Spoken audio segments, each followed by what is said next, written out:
అందరికీ హాయ్ అండి. ఈరోజు మనం హోటల్ స్టైల్ కొబ్బరి పచ్చడి ఎలా చేసుకోవాలో చూద్దాం. వచ్చేయండి.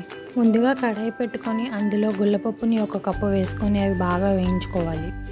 అవి బాగా వేగిన తర్వాత పక్కకు తీసుకొని అదే కడాయిలో కొంచెం ఆయిల్ వేసుకొని అందులో పచ్చిమిర్చి వేయించుకోవాలి. తర్వాత అందులోనే కొంచెం పచ్చెనపప్పు, తర్వాత వెల్లుల్లిపాయలు కూడా వేసుకొని బాగా వేయించుకోవాలి.